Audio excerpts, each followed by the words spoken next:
thank you for checking out my channel. Thank you for clicking on this video. This video is just a quick explainer video for a question that I posted sa ating Facebook page. Now, if you're not aware of what I do here and what the team does, it's just us helping each other out when it comes to aptitude tests like the civil service exam. I posted a question nung lunchtime a few days back about converting units of length. Kaya lang, hinaluan ko siya ng a little bit of difficulty din kasi hinalo ko yung algebra and geometry and halo ko yung areas and perimeter lessons natin. So, that's the reason why I think a lot of people found the question hard. Napapansin ko kasi yan pag wala masyadong sumasagot sa tanong. Ibig sabihin, okay, nahihirapan sila sa tanong na to. So, I figured I should explain this to you just in case you encounter anything like that when it comes to the exam. So, if you want to get those free quick questions every lunchtime, or if you want more resources, you can go to www.facebook.com/teamlaika. Every lunch break, I try to post at least one new resource for you guys. Okay? So, para ma-explain ko to better, I'm going to switch over to my PC so I can show you how to solve it. I'll see you in a bit. Okay, so itong tanong na to is something that I posted sa ating website. So again, www.facebook.com/teamlaika. Every lunch break, I try to post a question related to a video na tinuro ko na rin. So you can try your hand at yung topic na tinuro ko na. I posted this question kasi. So converting units to, pero hinaluan ko siya ng area and perimeter question. And I think that was what proved to be difficult for some people. Ang sumagot lang actually nito was I think 4 or 5 people at the time na I'm making this video. So hindi masyado marami ang sumagot, which means either hindi nakita, pero since nakita ko naman na maraming views, hindi lang marami ang nag-reply. Ibig sabihin, siguro nahirapan yung iba sa tanong na to. So I figured we should talk about it. Ngayon, doon sa question, sabi, Paula plans to run a 2-kilometer marathon. She's training by going around her block. If the path around her block is 300 feet by 110.25 feet, how many laps does she need to run to simulate the race? It may sound complicated, pero the first step really is to convert yung kilometers into feet. Kasi in order for us to know kung gaano kalayo yung kailangan takbuhin, dapat malaman natin kung ilang laps around the block. And since yung block ay nasa unit na feet, mas madali na lang to use it. I-convert natin yung 2 kilometers into feet. Yun yung una natin gagawin. Okay? Now, pagdating dito, I think, first of all, yung familiarity sa terms, no? When we talk about laps, ibig sabihin yun yung dami ng mga beses na kayo ay iikot sa isang lugar. So, for example, di ba, when you're racing, 2 laps, 4 laps, 3 laps, or anything like that, ibig sabihin yun yung number of times na iikot kayo sa isang lugar. So, yung mga ganong klaseng terms kasi, again, kaya natin ginagawa ito para maging mas familiar kayo sa kanila. Para pagdating sa exam, kahit anong iba to sa atin na tanong, sa inyong tanong, ready kayong sumagot. Okay? So, yung first part natin is to convert kilometers into feet.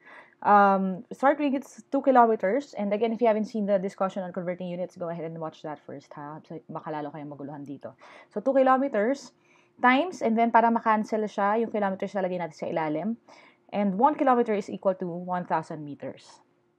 Okay?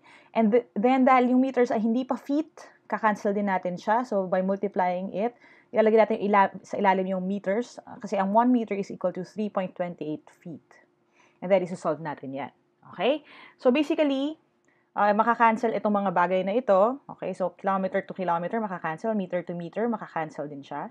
So, you have 2 times 1,000, which is 2,000. Okay? Times 3.28. So, again, you can do it manually naman. So, 3.28 times 2,000. So, para mawala yung decimal, 1, 2. 1, 2, na-cancel na siya. So, you only have 328 times 20. Okay, when it comes to this, I just rather add the 0 there. Kasi times 2 ko na lang yung 328. So, that gives you 656. So, 6560. Okay? Yun yung in feet na siya. Kasi yun natin ang unit, 6,560 feet. Okay? Now, hindi pa tapos doon yung problema. Kasi kailangan mo malaman kung ilang beses siya magla-lap daw dun sa block.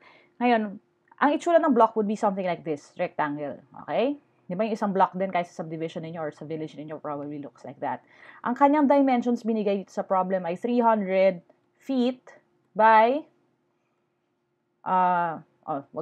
wag dyan, mas mahaba yung, yung 300. Lagyan natin ito, 300 feet by 110.25 feet. Okay? Ang next question na here would be, ano bang kukunin natin? Area or perimeter? Okay? Ngayon, obviously, ang nakalagay dito is tatakbuhin niya. So, iikutin niya ngayon yung rectangle, right?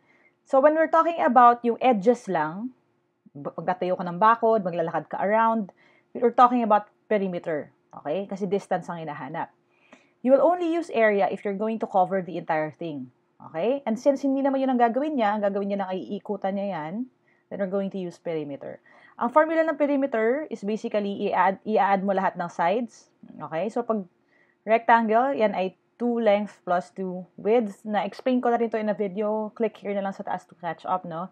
Yung ating mga areas and perimeter ng rectangle. And then we're just going to plug in the information. So, the perimeter, 2 times the length, which is 300. Or actually, interchangeable naman yan. Basta wag nyo lang kakalimutan yung isa. And then, 2 times 100.25.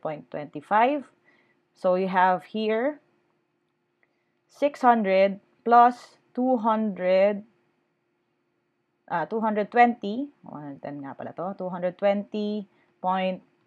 So, the perimeter of the rectangle is 820.5 feet. Okay? Ibig sabihin nun, yan ay itatakbo niya in one lap. Okay? So, obviously, yung 820.5, bitin na bitin dun sa 6,560. Ang gagawin mo kasi, malalaman mo kung ilan beses ka iikot para mapuno mo yung 6,560 by dividing it by 820.5. That's the next step. So, 6,560 divided by 820.5. Okay?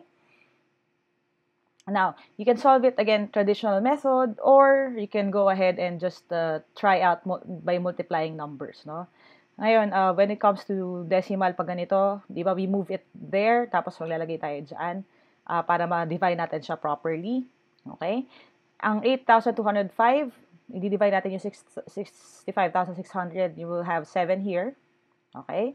And so, kung ang next step niya yan is 8,205 times 7, solve lang natin siya. So, 35, 3, this is going to give you 0. So, 3. This is going to be 14, 1. And then 8 times 7, that's 40 plus another 16. So, 56 plus 1, 57. So, dito ilalim lang natin yung 57, 4, 3, 5. Here, you have 5. Tapos magiging 9 to. 6. Again, ito yung mga ano lang to ha. Mga ano lang. Balik lang tayo sa basics natin ng division, no? Tsaka subtraction. This is going to be 15. Magiging 5 to. This is going to give you 8. So, obviously, bitin na siya sa 8,205. So, the answer here would be 7 point something plus plus. Hindi ko na siya solve. Bakit? Kasi, okay, kung tinatanong natin yung number of laps, okay, in this case, dahil 8165 masyado na malapit sa 8,205, the answer would be around 7.9. Okay, so around 7.9 and some na laps or just 8 laps. Kasi mas magandang sobra kesa bitin. Okay? Kasi kung magsasagot ka ng 7, hindi ka aabot sa 6,560. Pero kung i-8 mo, lalampas ka lang ng onte. So the best answer here is 8 laps. I think just one person got this question right doon sa ating test. Alright, so ang nakakuha ng sagot nito out of the people who tried to guess is just Johnny Armada. So, one person lang. I hope, Johnny, this is the method that you got, that you used to get the answer, no? Hindi tayo ng hula lang. Kasi, again, the reason naman kung bakit nilalagay ko to is para pagdating sa exam, just in case may ganitong lumabas, ready kayo, di ba? Kahit ano pang ibabato sa atin. Now, in order for me to make sure that you actually learned the concept, there's another here, okay, that you can try. Ayan, iniba ko lang yung ibang information, but you can follow using the sample kanina that I posted. And then you can hit pause now. I'll give you about 2 minutes na lang. 2 minutes.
Alright, let's see if you can get this right. No, sabi Paula plans to run a 5-kilometer marathon. She's training by going around her block. If the path around her block is 1,000 feet by 640.42 feet, how many laps does she need to run to simulate the race? So again, first things first, we're going to convert kilometers into feet muna.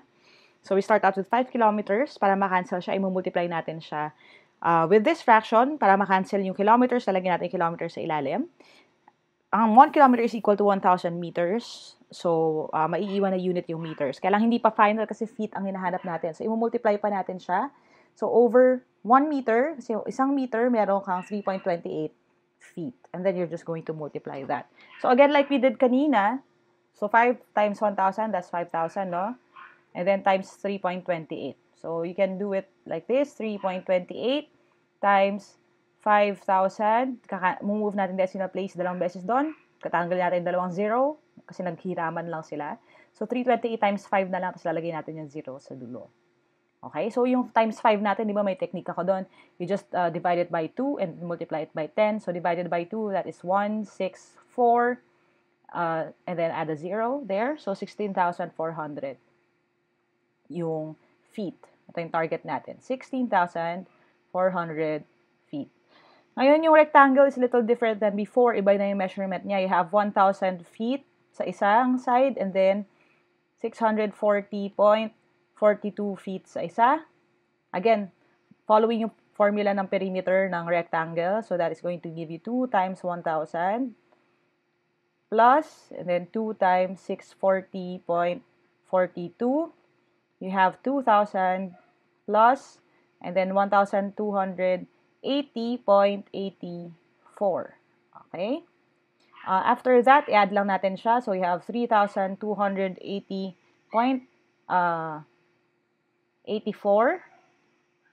Okay? And then, after that, i-divide lang natin sila. Okay? So, dahil ito yung perimeter ng rectangle, i-divide natin 16,400 by 3,280.84. Now, if you use the calculator when you try this out, I would suggest that you try it ng long cut, no? Kasi pagdating naman sa exam, walang calculator. So, that's the only way that you can practice, no? So, move natin decimal place, 1, 2, dadagdag tayo ng dalawang 0, and then we just divide. Now, the answer here, just for in the interest of time, would be around 4.9 then. Okay? And that would give you, dahil, again, mabuti ng sobra kaysa kulang when we're talking about laps, unless meron sa options na 4.9, the answer would be 5 laps. Okay? So, I hope you got that right. And again, don't quit. Just keep practicing para maging mas confident kayo about this. The beauty of this is you can forget about it, tas balikan ninyo after a few days para parang fresh na siya ulit. Alright, I hope you learned something today. If you did, click thumbs up. Make sure that you share this video with your friends, lalo na kung mag-exam din sila. That way, mas marami tayong matulungan. And don't forget to subscribe to this channel. Hit the bell icon para malaman ninyo as soon as a new video posts para wala kayong ma-miss. And if you have any questions of your own, or if you have any requests, or if you want to get one of the reviewers or attend one of the live review events, you can go to www.facebook.com/teamlaika para makita ninyo yung schedule and also to talk to me directly. I would love to hear back from you. Thank you guys for watching. Aja, kainyan. God bless you guys. I'll see you on my next video and bye for now.